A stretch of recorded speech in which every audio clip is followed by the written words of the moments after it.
Perang di Ukraina telah berlangsung lebih dari 4 tahun dan menjadi konflik paling berdarah bagi Rusia sejak Perang Dunia Kedua. Tapi bukan hanya manusia yang hilang dalam pertempuran ini, mesin-mesin pun demikian, secara khusus tank-tank Rusia. Angka-angka di sini mencengangkan, namun perlu dicatat karena sumbernya bervariasi. Angka paling konservatif dan dapat dipertanggungjawabkan berasal dari Oryx, proyek intelijen sumber terbuka yang hanya menghitung kerugian yang terverifikasi lewat foto atau video. Jadi Oryx telah mengonfirmasi sekitar 4.400 tank Rusia yang hancur, rusak, ditinggalkan atau direbut antara Februari 2022 hingga Juni 2026. Namun setelah semua itu, Rusia terus memproduksi pengganti dan menurut beberapa sumber bahkan mungkin sedang berada di ambang memiliki lebih banyak tank yang aktif digunakan dibandingkan sebelum mereka memulai apa yang disebut operasi militer khusus. Itu terdengar seperti sesuatu yang seharusnya membuat Kiev khawatir. Namun, rahasia kotornya di balik armada yang terus bertambah itu adalah Rusia nyaris tidak bisa menggunakannya.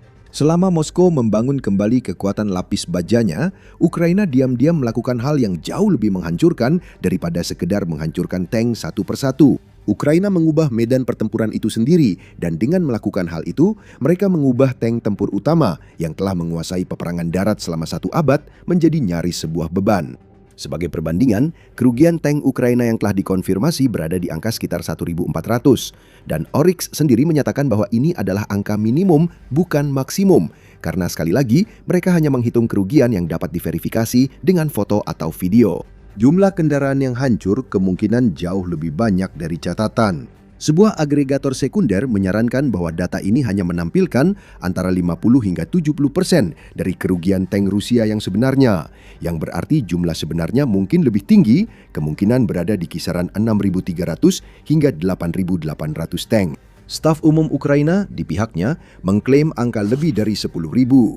Meski angkanya mungkin mendekati kenyataan, angka itu berasal dari pemerintah yang diuntungkan oleh kerusakan mesin lawan, jadi anggap sebagai batas atas. Namun, berapapun angkanya, Rusia setidaknya telah kehilangan seluruh armada tank aktifnya sebelum perang, bahkan kemungkinan hampir 2 kali lipat. Menurut Institut Studi Strategis Internasional, Rusia memulai perang dengan sekitar 3.000 tank yang aktif dan kemungkinan memiliki 3 kali lipat jumlah itu dalam penyimpanan. Dan institut tersebut menghitung bahwa hanya dalam 13 bulan pertama pertempuran antara Februari 2022 dan Maret 2023, Rusia kehilangan hampir 1.900 tank aktif tersebut. Lebih dari setengah tank aktif hilang hanya dalam setahun. Tak ada tentara era modern yang kehilangan kendaraan lapis baja secepat ini. Jadi bagaimana mungkin Rusia bisa mengerahkan tank lebih banyak dari jumlah awal setelah semua itu? Jawabannya ada pada penyimpanan yang telah disebutkan. Sebagian besar tank di sana disimpan sejak era Uni Soviet dan unit lama hanya dirawat sesekali. IISS mengklaim bahwa bisa saja ada 9.000 tank dalam cadangan, sementara beberapa sumber lain menyebutkan jumlahnya bahkan bisa mencapai 5 digit.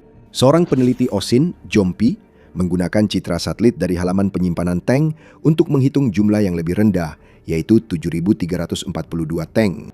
Dan ketika kerugian mulai menumpuk pada tahun 2023 dan 2024, Kremlin menghadapi masalah dengan aritmatika sederhana. Beberapa ahli mengklaim bahwa satu-satunya pabrik Rusia yang benar-benar membangun tank baru dari awal, Ural-Vagon Zavod di Nizhny Tagil, hanya dapat memproduksi sekitar 250 tank T-90M modern baru per tahun. Pabrik Omsk dapat membuat 150 unit T-80B VM lagi, yaitu versi modernisasi dari model lama. Itu hanya 400 unit per tahun, sementara kerugian rata-rata setidaknya 85 unit per bulan. Jadi, Rusia harus beralih ke tempat penyimpanan ribuan tank tua peninggalan Uni Soviet. Setiap tank yang disebut-sebut sebagai tank baru yang sampai ke garis depan ternyata sama sekali bukan tank baru. Itu adalah tank tua peninggalan Soviet diambil dari gudang, dilucuti, dipasangi optik baru, radio, dan armor reaktif di samping, lalu dikirim lagi ke medan perang.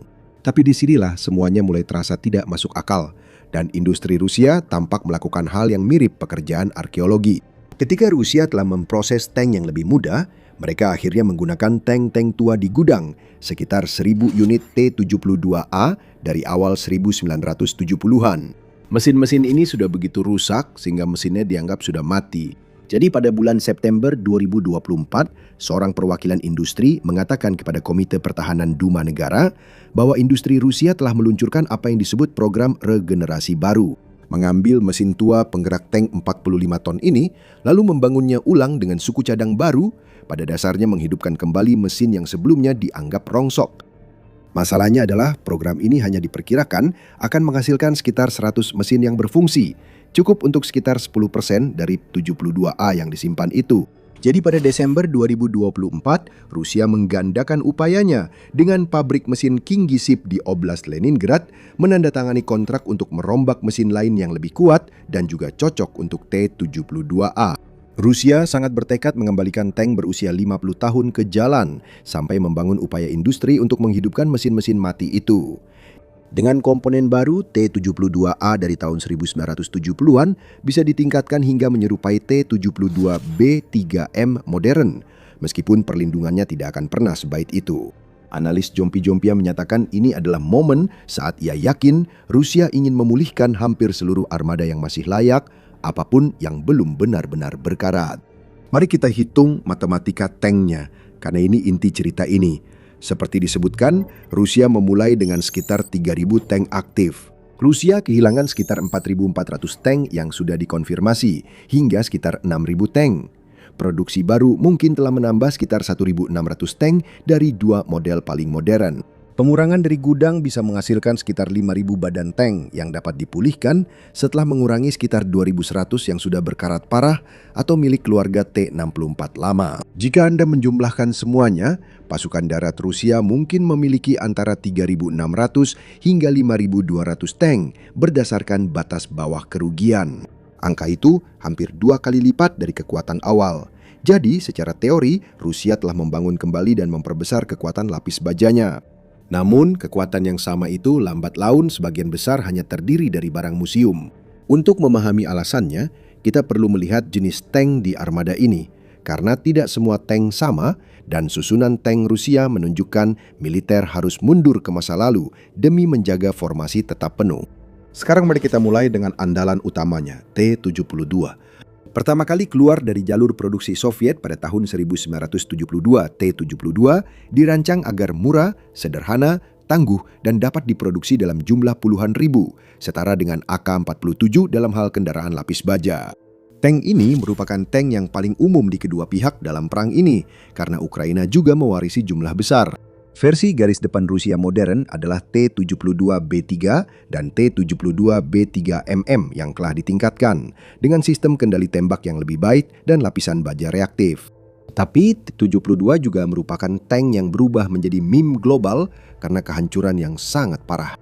Menurut hitungan visual yang dikonfirmasi oleh Oryx, Rusia telah kehilangan sekitar 1.800 unit T-72, lebih banyak dari tipe lainnya. Alasannya sudah ada dalam desain tank tersebut. Akan kita bahas setelah membahas tipe lainnya. Model kedua adalah T-80 yang juga memiliki masalahnya sendiri. Diperkenalkan pada tahun 1976 ini adalah tank pertama di dunia yang diproduksi massal dengan mesin turbin gas. Prinsip dasarnya sama seperti helikopter atau jet. Hal ini membuatnya sangat cepat dan senyap untuk ukurannya, mampu mencapai kecepatan 40 mil per jam di medan terbuka. Soviet dan kemudian Rusia membangun sekitar 5.400 hingga 5.500 tank ini dengan produksi yang berlangsung hingga tahun 2001. Di Ukraina, T-80 telah dihancurkan tanpa henti. Pada Desember 2024, data sumber terbuka mengonfirmasi setidaknya 1.000 TOH-80 telah dihancurkan, rusak, ditinggalkan atau direbut. Beberapa analis menilai Rusia telah menghabiskan seluruh armada T-80 yang bisa dikerahkan, meski klaim ini lebih baik dianggap perkiraan bukan fakta pasti.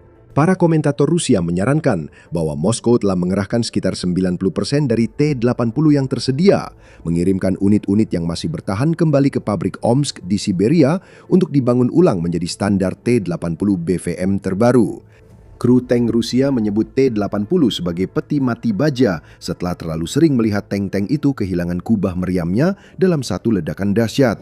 Di puncak deretan tersebut ada T-90, khususnya dalam bentuk terbarunya T-90M Pradiv, yang sering disebut oleh mesin propaganda Presiden Rusia Vladimir Putin sebagai salah satu tank terbaik di dunia. T-90 berasal dari T-72, namun dilengkapi peningkatan seperti meriam dan sistem kendali tembak lebih baik, armor reaktif relikt, alat bidik Sosna U untuk penembak, serta bidik panoramik untuk komandan. Itu membuatnya lebih mendekati standar barat dan menjadi tank terbaik Rusia yang digunakan dalam pertempuran. Namun, tank ini tetap hancur dalam jumlah besar, menunjukkan semua permasalahan yang ada. Data Oryx untuk Juni 2026 menunjukkan lebih dari 220 varian T-90 yang hilang, dengan 155 diantaranya adalah T-90M. Tapi ada satu informasi penting lainnya yang mungkin mengejutkan. Diperkirakan, Rusia memulai perang dengan kurang dari 70 T-90M. Dalam 52 bulan, Rusia kehilangan lebih dari 2 kali lipat jumlah tersebut. Jadi, angka-angka sebelumnya yang menyebutkan bahwa pabrik bisa memproduksi 250 unit dalam setahun, mungkin saja hasil dari mesin propaganda. Dan kemudian, ketika bahkan persediaan T-72 mulai menipis, Rusia benar-benar putus asa. Mereka melewati era 1970-an, melewati era 1960-an, dan mengeluarkan T-62 tank yang mulai digunakan pada tahun 1961, serta T-55, sebuah desain yang asal-usulnya berasal dari program tank Soviet pasca perang. Ini barang antik dengan lapisan baja lebih tipis, meriam kurang mumpuni, dan penyimpanan amunisi yang bahkan lebih berbahaya dari tank-tank baru. Melihat T-55 bergerak menuju garis depan di tahun 2020-an adalah, bagi banyak analis, sinyal paling jelas bahwa Rusia benar-benar kehabisan pilihan, menukar semua keunggulan kualitas demi kenyamanan semu dari jumlah yang banyak. Sebuah tank dari tahun 1946 masih bisa membunuhmu, tapi itu tidak akan memenangkan perang modern, dan Rusia tahu itu. Untuk analisis detail seperti ini, jangan lupa berlangganan The Military Show. Kami rutin mengunggah video tentang peristiwa penting dunia. Sekarang, semua ini membawa kita ke inti dari seluruh cerita ini. Tank yang seharusnya mengubah segalanya, namun akhirnya gagal total. T-14 Armata. Saat Rusia pertama kali memamerkan Armata di Lapangan Merah 2015, tank ini dipromosikan sebagai revolusi. Tank generasi terbaru dengan kubah tanpa awak, kapsul kru terlindungi, dan sistem perlindungan aktif yang dirancang untuk menembak jatuh rudal yang datang, dan desain yang sengaja dibuat untuk menyaingi tank-tank barat pada masanya. Namun dalam perang tank terbesar abad ke-21, di mana Rusia sampai putus asa mengerahkan mesin-mesin dari tahun 1946 Armata, hampir sepenuhnya tidak terlihat. Tank ini sempat muncul singkat dan hati-hati pada 2023, hanya digunakan di garis belakang sebagai dukungan tembakan tidak langsung lalu ditarik dalam sebulan. Penjelasan resmi menyebut Armata terlalu mahal sehingga lebih masuk akal membeli kendaraan lebih murah dalam jumlah banyak. Biaya per unit yang dilaporkan berkisar antara 5 juta hingga 9 juta dolar, jauh lebih mahal dibandingkan T-72, T-80, atau T-90. Dan karena ini adalah platform yang benar-benar baru, bahkan tidak bisa menggunakan jalur produksi yang sudah ada. Mengejek Armata sebagai properti parade memang mudah, namun ada argumen tandingan yang menarik dan patut dipertimbangkan serius. Dalam beberapa hal, T-14 sebenarnya bukanlah kegagalan desain sama sekali, melainkan korban dari waktu, sebuah tank luar biasa yang hadir di perang yang tidak lagi menghargai tank-tank luar biasa. Di era drone $1.000 bisa melumpuhkan kendaraan jutaan dolar. Mengeluarkan jutaan hanya untuk satu tangki, pada dasarnya adalah tindakan bunuh diri. Ini membawa kita ke inti masalah. Kita sepakat Rusia telah membangun ulang armada tank besar dari era Soviet. Jadi, mengapa sebenarnya semua tank ini gagal secara begitu besar sejak awal? Jawabannya datang dalam 3 lapisan yang berbeda. Lapisan pertama melibatkan kerentanan dari desain T-72 yang sering muncul dalam rekaman, bahkan jika Anda tidak tahu apa yang sedang Anda lihat. Sebuah tank Rusia terkena, ada kilatan, lalu seluruh kubahnya terlempar puluhan kaki ke udara. Para tentara dan analis menyebutnya efek Jack in the Box atau lemparan kubah. Inilah keunikan rekayasa asli tank tersebut. Tank Rusia seperti T-72, T-80, dan T-90 memakai pemuat otomatis, sehingga cukup diawaki 3 orang dan memiliki profil yang lebih rendah serta lebih sulit dihantam. Untuk memberi makan pemuat otomatis itu, tank menyimpan amunisinya, sekitar 20 peluru siap pakai dalam sebuah cincin karusel di dasar kubah, tepat di tengah kendaraan yang mengelilingi kompartemen kru. Jika tembakan menembus cincin itu, satu muatan propelan saja bisa memicu ledakan berantai yang menghancurkan seluruh amunisi.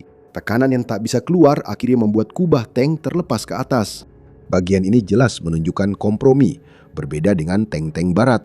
Tank seperti M1 Abrams Amerika menyimpan amunisinya di kompartemen terpisah di bagian belakang kubah yang dipisahkan dari kru oleh pintu lapis baja dan dilengkapi dengan panel pelepas tekanan.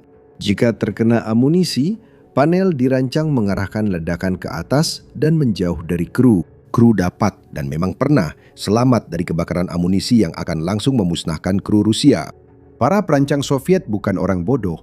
Mereka sengaja memilih risiko kegagalan besar demi mendapatkan tank yang lebih kecil, ringan, murah, mudah diproduksi massal, mudah diangkut kereta api, dan lebih sulit terdeteksi di medan perang.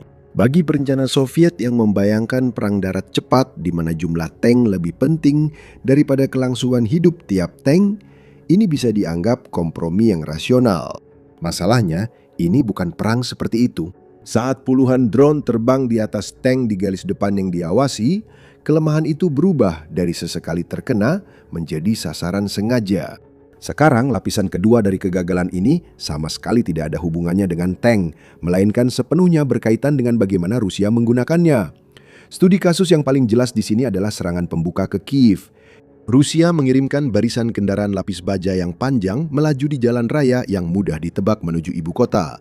Dan barisan itu terus-menerus kekurangan bahan bakar dan yang lebih penting lagi, infanteri. Tank meski berlapis baja dan bersenjata kuat, pada dasarnya buta dan tuli di jarak dekat. Tank memiliki jarak pandang buruk, terutama di sisi dan belakang, serta sangat rentan di hutan, kota, dan desa terhadap siapapun yang mendekat. Tugas infanteri pelindung adalah menemukan dan menggagalkan penyergapan sebelum terjadi. Modern War Institute membandingkannya dengan Perang Yom Kippur tahun 1973, seperti tim infanteri Mesir dan Suriah dengan rudal Sager Kawat yang menghancurkan tank Israel tanpa dukungan. Pada 1973, tim kecil infanteri ringan Ukraina dengan rudal anti-tank dan drone berhasil menghancurkan pasukan Rusia. Seharusnya mereka tidak maju seperti itu. Pasukan terpaksa lewat jalan karena medan sekitar berlumpur dan sulit dilalui. Dan hal ini digambarkan secara dramatis oleh gambar konvoi sepanjang 35 mil yang terkenal di utara Kiev. Mereka menumpuk dalam kemacetan lalu lintas. Dan kemudian, karena Rusia sebenarnya tidak mempersiapkan diri untuk perang yang berkepanjangan, mereka kehabisan bahan bakar. Itu adalah pelajaran tentang kesombongan yang ditunjukkan oleh gambar konvoi tank sepanjang 35 mil yang terkepung. Lapisan ketiga adalah senjata. Jika Anda mengikuti perang di awal, tank-tank itu dihentikan oleh Javelin buatan Amerika dan Nlau buatan Inggris. Rudal yang ditembakkan dari bahu yang menjadi simbol viral perlawanan Ukraina. Ukraina juga menggunakan Stupna P berpemandu laser buatan sendiri. Tetapi pada tahun 2025, beberapa penilaian Ukraina dan independen terhadap drone memperkirakan bahwa drone bertanggung jawab atas sekitar 65% kerugian tank Rusia. Kata drone menjadi kunci seluruh cerita ini. Menurut Dewan Keamanan dan Pertahanan Nasional Ukraina sendiri, industri pertahanan negara itu mencapai kapasitas untuk memproduksi lebih dari 8 juta drone FPV per tahun pada tahun 2026. Di lebih dari 160 perusahaan, mulai dari pabrik besar hingga startup rumahan di garasi. Meskipun ini adalah sumber dari Ukraina, berapapun angka produksi pastinya, skala besarnya berarti garis depan kini sudah jenuh secara permanen, dengan bom terbang murah memburu apa saja yang bergerak. Implikasinya bagi tank sangat berat. Kini tank tak hanya khawatir soal tim penyergap yang mungkin mereka jumpai. Tank itu harus selalu waspada terhadap ancaman dari udara, setiap meter dari setiap pergerakan di sepanjang 1.100 km garis depan. Rusia dan Ukraina tentu saja sama-sama mencoba melawan drone-drone itu yang menghasilkan beberapa desain yang lucu. Penanggulangan pertama adalah peperangan elektronik dengan jammer yang memutus sambungan radio antara drone FPV dan pilot sehingga drone jatuh ke tanah tanpa menimbulkan bahaya. Untuk sementara, cara itu berhasil hingga pembuat drone memakai serat optik. Drone ini tidak memakai sinyal radio, melainkan menarik kabel tipis di belakangnya saat terbang, sehingga drone terhubung langsung dengan pilot. Rusia dilaporkan pertama kali menggunakan ini pada musim semi 2024, dan Ukraina dengan cepat menandinginya. Kabel-kabel itu segera berserakan di medan perang, tersangkut dan terbelit di vegetasi, infrastruktur, bahkan sarang burung. Namun meskipun begitu, industri serat optik yang dihasilkan justru meledak, di mana dilaporkan Tiongkok menaikkan harga antara 250 hingga 400% pada tahun 2026. Setelah pertahanan elektronik gagal, Rusia memakai pelindung fisik. Ini dimulai tahun 2022 dengan yang disebut tentara sebagai Cope Cages, yaitu bilah logam sederhana dilas di atas kubah tank untuk menangkap granat dari drone kecil. Pada awal April 2024, tank kura-kura muncul di medan perang Rusia-Ukraina. Seluruh kendaraan dibungkus dengan pelat logam yang dilas, sehingga tank tersebut menghilang di dalam kotak logam kasar dengan hanya laras meriam yang mencuat keluar. Pada tahun 2024, Rusia menambahkan ratusan duri logam tebal ke pelindung ini, dengan harapan bahwa tank landak yang dihasilkan akan menangkap dan meledakkan drone sebelum mencapai badan tank. Pada 2025, duri-duri itu berubah menjadi ribuan rambut logam halus dari kabel aluminium yang diurai dan disampirkan di atas kendaraan seperti mantel berbulu. Beberapa pengamat menyebutnya seperti landak, dan mereka termasuk yang paling terlindungi selama perang, mampu menahan belasan drone FPV sebelum akhirnya dilumpuhkan. Tapi mereka tetap saja bisa dilumpuhkan. Jadi, apa rencananya? Apa sebenarnya yang ingin dilakukan Rusia dengan tumpukan besar kendaraan lapis baja yang tidak bisa mereka kerahkan ini? Jawaban jujurnya adalah, tidak ada seorang pun di luar Kremlin yang tahu pasti. Kemungkinan besar, Rusia tengah menjalankan strategi jangka panjang. Para komandan Rusia berharap suatu saat muncul teknologi anti-drone baru seperti terobosan pengacakan sinyal, pencegat, atau energi terarah yang akan membuka kembali medan perang untuk perang mekanis yang cepat dan mobile. Sementara itu, mereka merawat dan membangun ulang kekuatan utama lapis bajanya, menjaga agar tetap utuh untuk masa depan saat tank berkuasa lagi. Kemungkinan yang lebih suram dan dekat sebenarnya lebih sederhana. Ini menunjukkan komandan Rusia karena tekanan hasil mungkin nekat mengerahkan kembali tank-tank itu ke medan perang tanpa memedulikan konsekuensinya. Dalam skenario itu, armada besar yang telah dibangun kembali hanya menjadi cadangan baja yang bisa dikorbankan, dikirim ke medan perang untuk merebut wilayah dengan harga mahal. Ingat, setelah tahun 2022, kemajuan Rusia terhenti sampai pada titik di mana antara tahun 2023 dan 2025, mereka hanya menduduki sekitar 1,23% wilayah Ukraina. Dan ada satu kejutan terakhir. Armada yang telah dibangun kembali, meski ukurannya mengesankan, hanyalah dorongan satu kali. Rusia memanfaatkan cadangan besar Uni Soviet yang kini hampir habis. Analisis satelit pada Juni 2026 oleh analis sumber terbuka John P. mengungkapkan bahwa meskipun Rusia memulai dengan cadangan sebelum perang sebanyak 7.342 tank, hanya 2.088 yang tersisa di penyimpanan, dan dari jumlah itu hanya 851 yang layak untuk dipulihkan. Sisa 1.237 tank tersebut pada dasarnya adalah inventaris mati. Jadi Rusia telah menguras sekitar 72% dari seluruh cadangan tank era Perang Dingin miliknya. Pada titik ini, jika kerugian terus terjadi sekitar 90 tank per bulan, akan memakan waktu sekitar 9 bulan lagi sebelum stok tersebut benar-benar habis. Dan ketika itu terjadi, tidak akan ada lagi gelombang kendaraan lapis baja Soviet yang bisa digunakan. Dan apa yang dimiliki Rusia nantinya hanya akan bergantung pada apa yang bisa mereka produksi sendiri. Dan Rusia kehabisan lebih dari sekedar tank, karena dominasi artileri di medan perang perlahan mulai terkikis. Tonton video ini dan jangan lupa berlangganan The Military Show untuk berita harian.